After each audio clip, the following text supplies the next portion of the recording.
As far as I know, Fried Hokkien Mee is a dish truly unique to Singapore. Many Singaporean dishes like chicken rice, oyster omelets or laksa can either be traced back to or found in another country like China. Even Malaysia, which typically have the same dishes as ours, don't exactly have this dish. Their version is this, also called Hokkien Mee, but it's black in color. Despite sharing the same name and having the same ingredients, prawns, pork, Hokkien noodles, they are actually quite different. Singapore Fried Hokkien Mee is actually more like a risotto where you gradually add stock for the noodles to absorb the flavors. But Black Hokkien Mee is more like a classic Chinese braised noodle dish. To make things even more confusing, this is Hokkien Mee in Singapore, and this is Hokkien Mee in Kuala Lumpur, Malaysia. But if you go to Penang, Malaysia, this, which we made last week, is called Hokkien Mee. The one essential ingredient to cook Singapore Fried Hokkien Mee is a rich prawn and pork stock. If you don't have this, you just can't make a good Hokkien Mee. Here's a quick recap on how to make the stock and sambal in preparation for Singapore Fried Hokkien Mee, covered in last week's video. Prawn mee is made from two stocks combined together. To start, you want to make a pork stock using bones or ribs. Start by blanching them for 10 seconds and pouring the water away to wash away the impurities, get rid of excess fat and any gaminess. Place the pork ribs back, season with salt and just let it simmer for at least 1 hour. Prawn mee starts with sauteing dried shrimps, add in your prawn shells, salt them and fry them. Once the prawn shells turn red, start pouring water. Prawn mee hawkers might boil the prawn and pork stock separately, but I combined them together anyway since I needed more stove space. At this point, you can add in rock sugar, soy sauce, fish sauce, Chinese licorice, lohan buah, orange peels or any kind of seasoning you want. We're going basic here, so I'm only using salt. Then just let the stock boil for at least 40 minutes. We can use the time to make a sambal belacan. Take a bit of belacan, which is fermented dried shrimp paste, and blend it together with garlic, shallots, chilies, salt, sugar and oil. You have to adjust the taste using salt and sugar. Fry the chili in the pan until it turns slightly darker. Top up with more water as needed.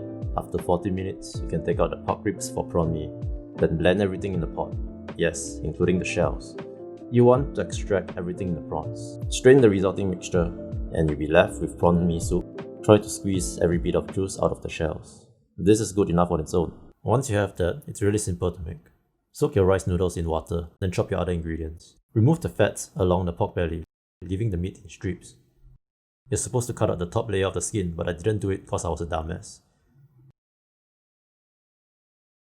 One eternity later. Throw the pork fat straight into the pan. Fat will start to render. And you want to turn down the heat later so they don't burn. Mine looks a little dark, but that's okay. Reserve the fat and leave some to fry eggs. Add in your garlic and more oil or lard as needed. Once you smell the garlic, throw in your rice noodles and pour in your stock. Season with salt and keep adding stock like a risotto.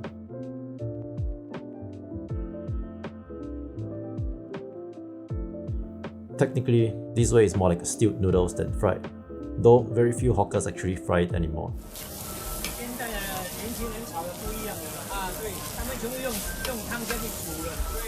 If you want to try that, you want to make sure that the noodles are much drier, so they can actually fry from contact with the wok or pan, but we're going the easier way here. Add in the yellow noodles and then your meat ingredients, and just keep stirring and adding stock until it's all cooked. Then your spring onions, which I'm using down here instead of the traditional chives because I can't find it in the supermarket. Serve it up with sambal and lard, and you're done. Now if you're a foreigner, there's a small chance that this is what you're thinking right now. This has rice noodles, it has pork and shrimps, it's yellow, and is found in Singapore. Holy shit! This is Singapore Noodles!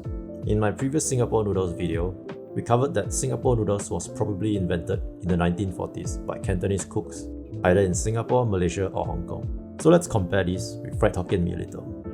According to I Should I Post interview with Nam Sing Hokkien Mee's Ng Hock Wah in 2018, Hokkien Mee started in the 1940s by two Ng brothers who arrived in Singapore from Xiamen.